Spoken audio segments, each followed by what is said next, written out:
Forgive me, I have to push through some emotions here. Well, this certainly changed the way I was going to open this talk. I think we all hit exactly where that song was talking about at times in our lives. When the connection feels so distant, when the days seem barren and dry, when we feel as if there is no connection to that source from which we remember joy, when we remember happiness, and there doesn't seem to be a way forward. And that's a dark place to be. And it's a hard place to push through. And then one little thing comes about. One little change in a thought comes about. And perhaps there's just a little glimmer of light that is happening way down the road down there where there wasn't before. Today's talk is called Shine Your Light. And often it can be very difficult to shine our light that is always within when we are dealing with life's challenges. See, life is the whole ball of wax. It's not just happy. It's not just joy. It's not just enlightenment. It is all of it. The connections that we walk through in life, the relationships that we develop, the feelings that we experience, all of this is life, and they can be joy and peace and happiness and prosperity and love. And they can also be the opposites of those. And that's the conditional duality that we live in. But that's not the truth. The truth is that there is one creative power, what the reading was talking about. There was one source that created all of this and had nothing from which to create it other than itself, which means that we are all here by divine appointment, because that source required each of us as an individual to be here now to experience this life as that source itself, as consciousness, as spirit embodied as each one of us right now. And that's the thing to remember. That however dark it might seem, or however joyous it might seem, that the conditions will change, but the truth will not. That at the center of our being is an infinite source that has become us for the very reason to experience our life as us, because it had no other avenue on this planet, in this particular part of the galaxy, in this particular solar system, to experience itself as our consciousness individualized. So we're here by divine appointment. And we are creative beings. We get up each morning with the opportunity to create our life anew, because what happened yesterday is gone. All it is a memory of what happened. And the opportunity to create something new is right now, always. I had an interesting story. At one point in my life, I was hanging out smoking cigars in a smoke shop with a bunch of guys, and they're great guys. You know, I used them as my sounding board at one part of my life to see whether or not my spirituality was in check with reality. You know, because these guys generally don't sit around talking about God and how can I be a better person and how can I be compassionate, loving channel of kindness. Not generally the conversation. So we were having a talk about creativity. And I'm an artistically creative person. I've been a creative artist, visual artist for decades and decades. Since my early teens, I was creating artwork. And I've always done that. And we were having this talk about, I being a New Thought minister was talking about, well, everybody's creative. We're all creative, everything. And my friend Eric and I were talking about this, and Eric says, yeah, all creative people say that.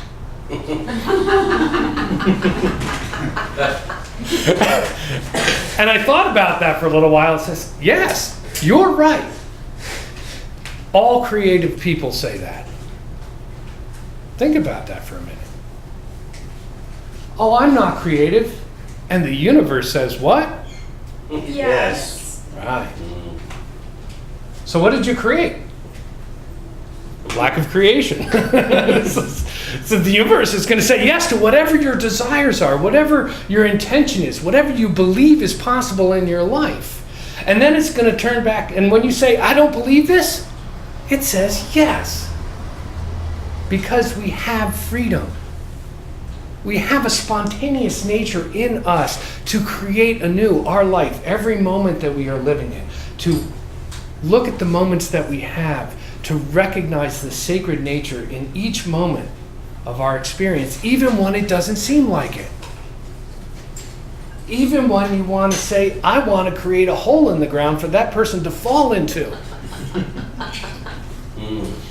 I'm going to go off on a little side tangent because we just touched on this in class. Yes, it is possible to do that. However, with practical prayer, one has to be very careful because a practical prayer is not changing the universe, it is changing us.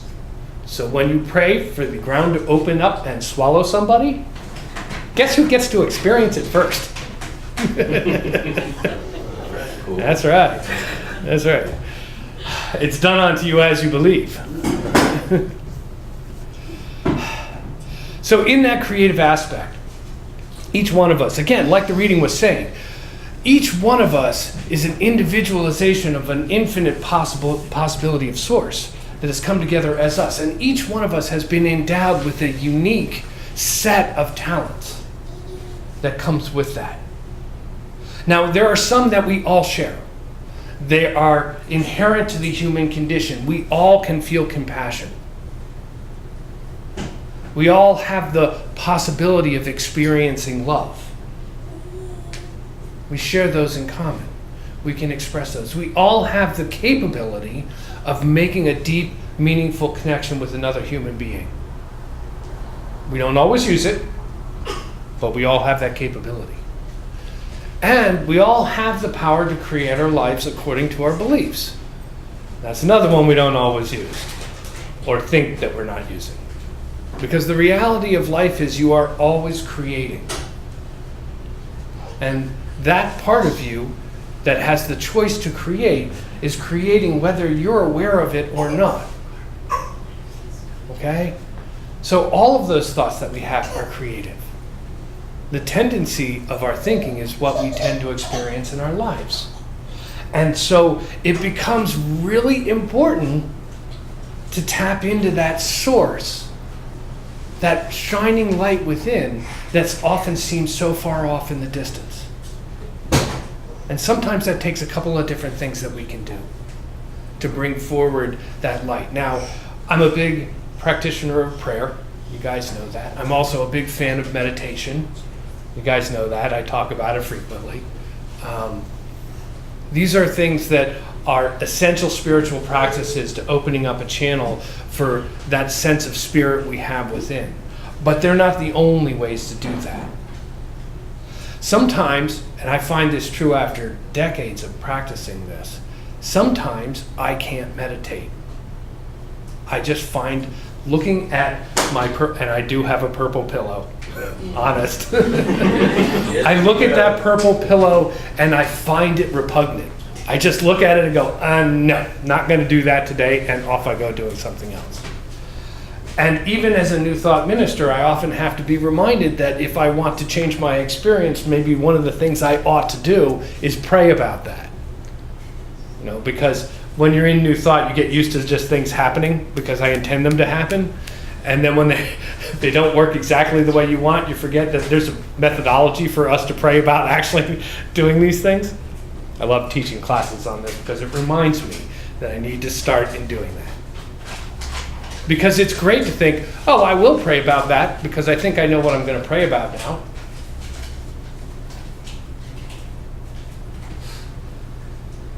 Let's go to lunch.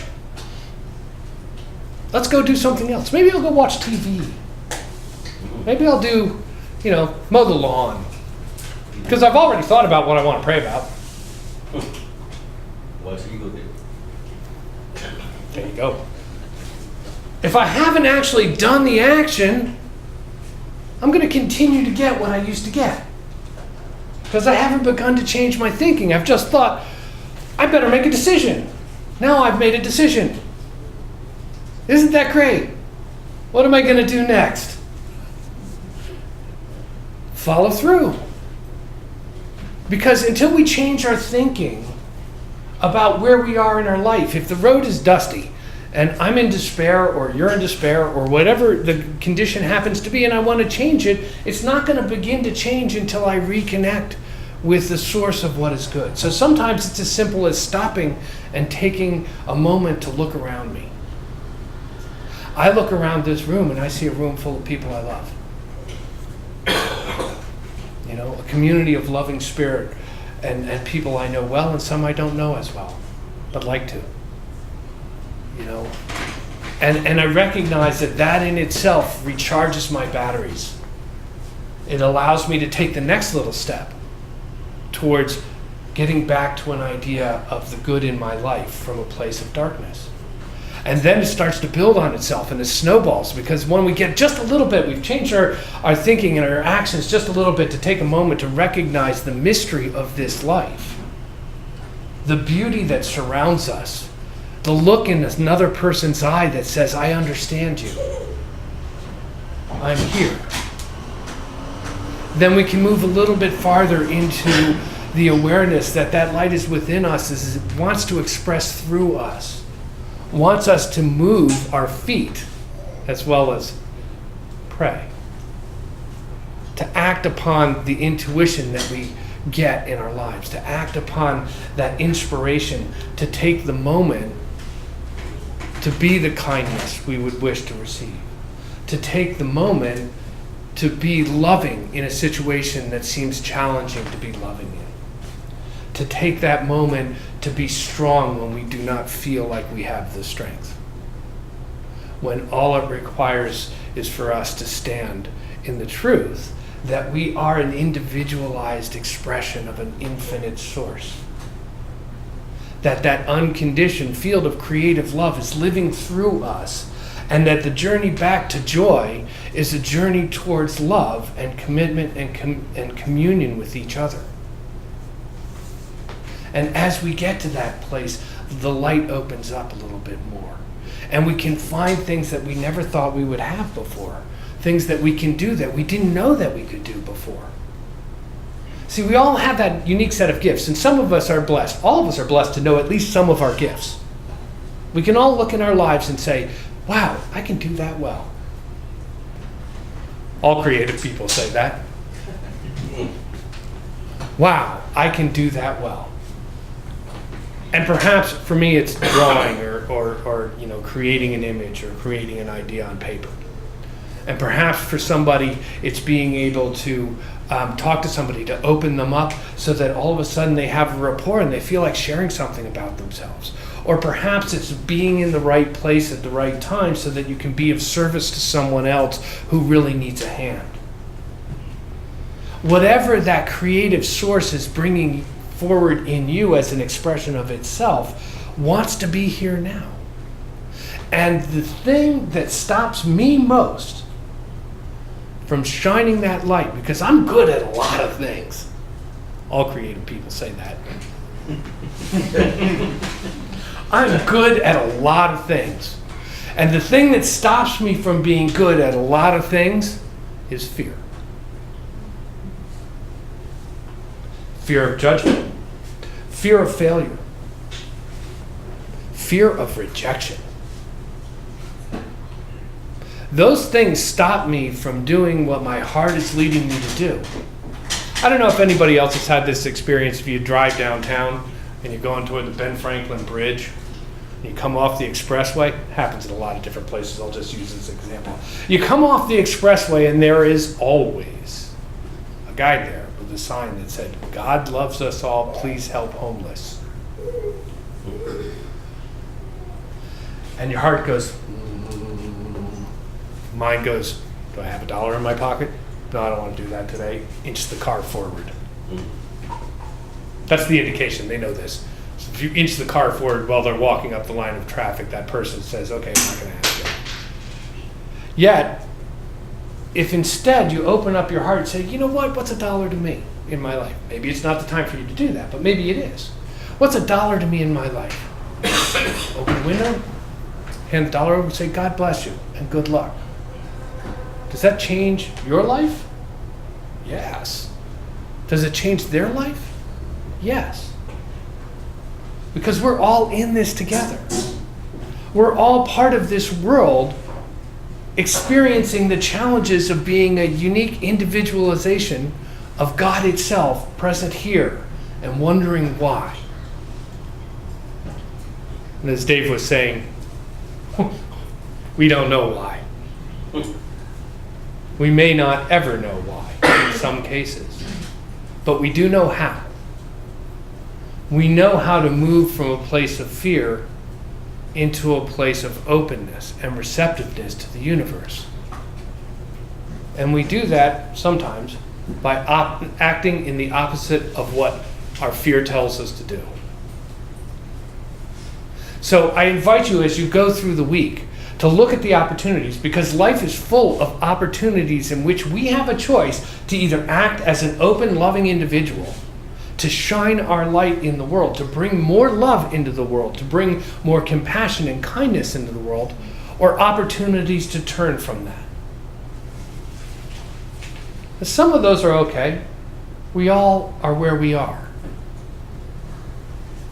But when we open ourselves and give of our gifts, our gift of spirit, connecting with spirit in whatever way that is, we can bring out that expression in someone else, and it can change a life. To be recognized, just to be seen, can bring you out of a place of despair, can bring hope back where there was none, can bring the change of thought that says, perhaps it's not as bad as I think it is. Perhaps there's the possibility that there's something within me that Spirit is requiring me to share with the world. We don't know how much we impact each one we come in contact with until you run up against a brick wall. And when you run up against a spiritual brick wall, I don't want to sit on that purple pillow. I don't want to pray for that. I don't want to call them. They might help me. They might break me out of this funk that I'm enjoying. All right, admit it. You guys like sitting in the funk every now and then, right? You know, it's like slumming it, right? Spiritually slumming it, you know? And because it, you know, like, it's like I'm hurt now. Somebody help me. I've given so much. And sometimes when we're saying that, we're not really open to people giving us so much. We just want to sit in the corner and go, no, I want to sit here and be in pain because I need to experience the pain. Which provides us the contrast to experience the love. When we open up, when that pain gets great enough and we open up to somebody else and say, you know what, I need some help. I need to be brought back into my understanding that we are all one. I need to be brought back to that joy that I felt back then that I can't seem to connect with now.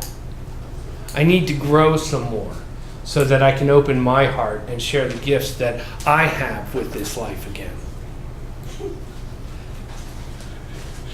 Wonderful. Because when we get to that place where we start opening up, all of a sudden, you know, life starts generating through us. And opportunities seem to miraculously appear for us to share our gifts. And the moments don't seem to weigh as heavy. And the joy comes through us again. And all of a sudden we can look and say, I need to sit down and think about that. And the meditation begins again. And we can open ourselves up to saying, you know what? I really want to change the experience that I'm having here. Why don't I let Spirit do that for me? And we can pray again. And as that bubbles up into our life, we become connected again. And we can shine the light that we are.